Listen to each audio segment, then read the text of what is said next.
Bom dia! Hoje iremos falar sobre soluções. Os integrantes do grupo são Gabriel Marques, João Vitor, Rafaela e Sabrina. Os temas dos quais iremos abordar são soluções, concentração, densidade, título em massa, ppm/ppb, concentração em mol e diluição. O que é solução? As soluções ocorrem quando há uma mistura de duas ou mais substâncias, que pode ser divididas em homogênea, mistura que apresenta uma única fase, como por exemplo as águas salgadas e o ar, ou heterogênea, mistura que apresenta duas ou mais fases, exemplo a água e o óleo.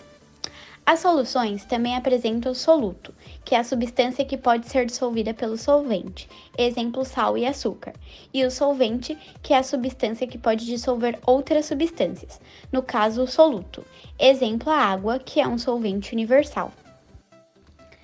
Existem três tipos de soluções: as líquidas, como por exemplo os refrigerantes, as sólidas, como por exemplo o bronze, que é a junção do cobre mais estanho, e a solução gasosa, exemplo o ar atmosférico.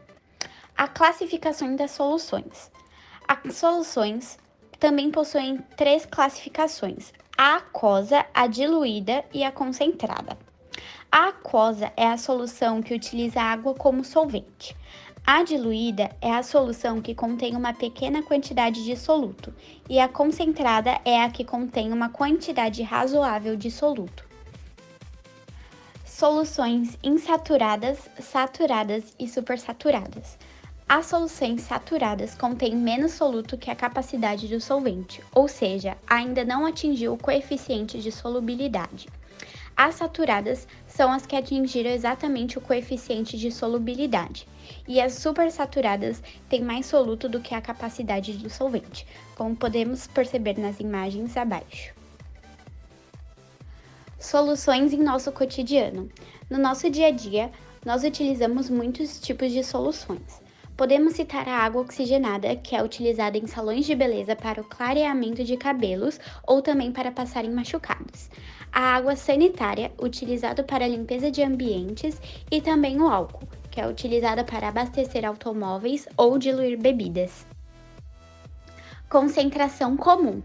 A concentração comum pode ser classificada como a unidade de soluto presente em determinada quantidade de solvente ou de solução. Dependendo da quantidade de soluto e de solvente presente, podemos distingui-la como forte ou fraca. Exemplo, quando vamos fazer um suco industrial. Se você coloca bastante água e pouco pó, o suco ficará fraco. Se você coloca pouca água e muito pó, ficará forte. As injeções intravenosas, como os soros fisiológicos, soluções usadas em laboratórios e indústrias, devem possuir a quantidade exata de soluto e de solvente. Para calcular a concentração comum, utilizamos a fórmula C igual a massa do soluto, tem que ter em gramas, dividida pelo volume da solução em litros. A unidade do SI é G/L, ou seja, gramas por litros. Concentração em mol por litro. A concentração em mol por litro é também muito conhecida como concentração molar e molaridade. Seu cálculo é feito dividindo-se a quantidade de matéria ou substância em mol pelo volume da solução, conforme a fórmula abaixo, onde N1 é igual ao número de mols do soluto, dividindo-se pelo V, que é igual ao volume da solução. Lembrando que o índice 1 indica grandezas relacionadas ao soluto. Vale lembrar que a molaridade é expressa em mol por metros cúbicos ou em mol por litro. Desse modo, se for dito que uma solução tem concentração de 4,5 mol por litro, quer dizer que em cada litro da solução, não do solvente, tem-se dissolvidos 4,5 mols do soluto. Porém, em laboratório é mais fácil você conseguir a massa em gramas do soluto e a sua massa molar do que a sua quantidade de matéria em mols. Então, outra maneira de você achar a molaridade é substituindo o valor de N1 na fórmula da concentração em mol por litro, e assim teremos a fórmula M igual a M1 dividido pela massa molar vezes o volume. Concentração em mol por litro em nosso cotidiano.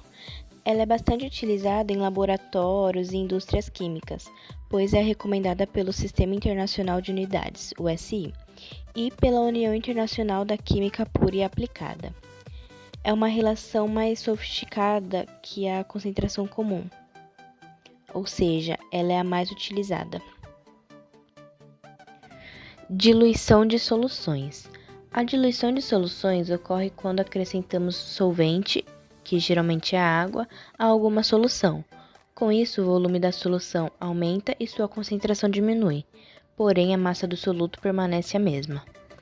A diluição é sempre uma mistura homogênea, podendo ser formada por 2 ou mais substâncias. Principalmente em laboratórios químicos e indústrias, esse processo é muito importante, pois o químico precisa preparar soluções com concentrações conhecidas. Além disso, em atividades experimentais são utilizadas soluções com concentrações bem baixas. Assim, uma amostra da solução concentrada é diluída até a concentração desejada. O cálculo da diluição pode ser feito da seguinte maneira: você fará a molaridade inicial vezes o volume inicial, e irá igualar a molaridade final vezes o volume final, como mostra abaixo a fórmula. O mesmo raciocínio é válido também para a concentração comum, onde concentração inicial vezes o volume inicial é igual a concentração final vezes o volume final. Aplicação das diluições no nosso cotidiano. No dia a dia, estamos sempre realizando o processo de diluição de soluções, por exemplo, a embalagem de produto de limpeza e higiene doméstica, como desinfetantes. Em seu rótulo, ele nos orienta que eles sejam diluídos antes da sua utilização. Alguns fabricantes nos sugerem que ele seja diluído em água na proporção de 1:3, ou seja, para cada parte do produto deve-se acrescentar 3 partes de água. Isso é feito pois o produto é muito concentrado e forte, podendo danificar o local onde será aplicado se não for diluído da maneira certa, né? Por outro lado, se você diluir mais do que deveria, pode-se perder dinheiro, já que o produto não atingirá o resultado desejado. Outro exemplo é ao fazermos sucos em pó. Os rótulos de muitos sucos concentrados indicam que 1 copo desse suco deve ser diluído ou misturado a 5 copos de água. Assim o suco fica mais fraco, isso é, menos concentrado. ppb, partes por bilhão. ppb é usado quando a solução se encontra mais diluída que o necessário. É o número de partes do soluto presente em 1 bilhão de partes da solução. A fórmula do ppb é 1 ppb igual 1 parte de soluto dividido por 10 a nona partes de solução. ppm, partes por bilhão. ppm é uma medida de concentração que se utiliza quando as soluções são muito diluídas. Se no caso a solução for sólida ou líquida, a concentração em ppm é dada em massa. Já se for no caso do estado gasoso, ela será fornecida em volume. A forma do ppm é 1 ppm é igual a 1 parte de soluto dividida por 10 a sexta partes de solução. Exemplos do nosso cotidiano. O ppm aparece em rótulos de pasta de dente, quando é indicado presença de flúor. O ppb é utilizado para indicar as poluições das águas com metais pesados, como por exemplo o chumbo. Densidade. A densidade é uma unidade que leva em relação à massa e o volume de um determinado material. Através dessa relação, nós podemos determinar, por exemplo, qual objetivo irá flutuar e qual irá afundar. Nós iremos encontrar a densidade em várias unidades, porém, a mais comum são quilos m3, gramas cm3 e gramas ml. Fórmula: densidade igual a massa sobre volume. Massa e densidade são diretamente proporcionais. Volume e densidade são inversamente proporcionais. Volume e densidade são inversamente proporcionais. Exemplos de aplicação. A serragem apresenta uma densidade menor do que a da areia. Se adicionar água, que apresenta uma densidade média, haverá uma separação. A areia irá ficar na parte de baixo e a serragem na parte de cima da água. Um dos motivos do navio ficar sobre a água é a densidade. Apesar de ele ser super pesado, ele também é bem grande. Então, na relação massa e volume, se a proporção for menor do que a água, será possível ficar acima da água do mar. O famoso copo com água e óleo, onde a água flutua, pois apresenta menor densidade. Título em massa. O título é um tipo de cálculo da concentração de soluções químicos que relaciona a massa do soluto que está presente em cada unidade de massa da solução. A massa da solução é a soma entre a massa do soluto, M1, e a massa do solvente, M2. Massa igual a M1 mais M2. Fórmula T igual a M1 sobre M2, ou T igual a M1 sobre M1 mais M2. A partir do valor do título de uma solução, podemos calcular a porcentagem do soluto e também do solvente, por meio da seguinte fórmula: P igual a T vezes 100. Aplicação do cotidiano. Um exemplo de título em massa muito comum no cotidiano é o que aparece nas embalagens de soros fisiológicos.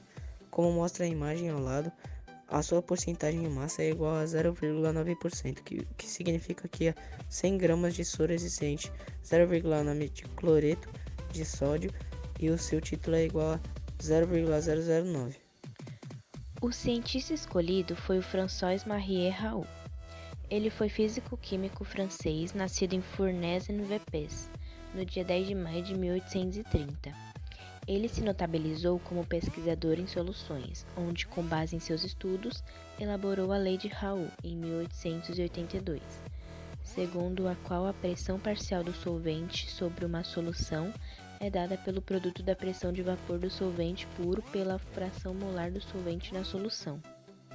De origem modesta, conseguiu com muito sacrifício em termos financeiros se doutorar em Paris, com uma tese sobre a força eletromotriz das células galvânicas, onde traçava comparações entre essa força e os calores das reações químicas, para estabelecer uma regra sobre as afinidades químicas.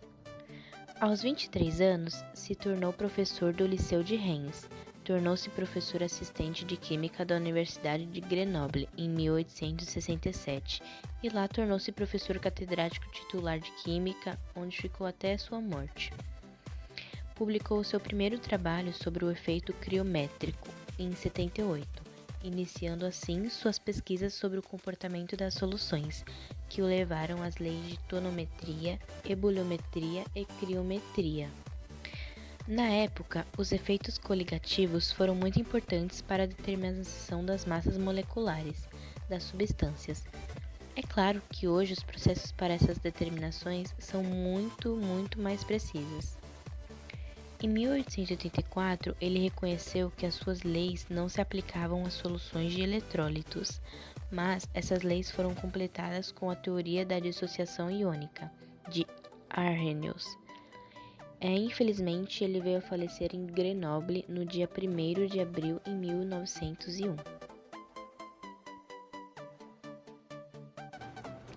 Curiosidades. A naftalina sofre um processo químico chamado sublimação e por isso ela desaparece com o tempo.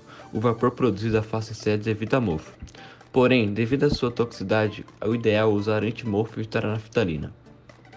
O motivo pelo qual o detergente consegue limpar superfícies sujas de óleo e água não é porque elas são heterogêneas e não se misturam.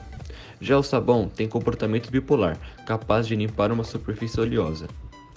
Muitas ligas metálicas são soluções sólidas, é o caso do ouro comum, que é uma liga de ouro e cobre.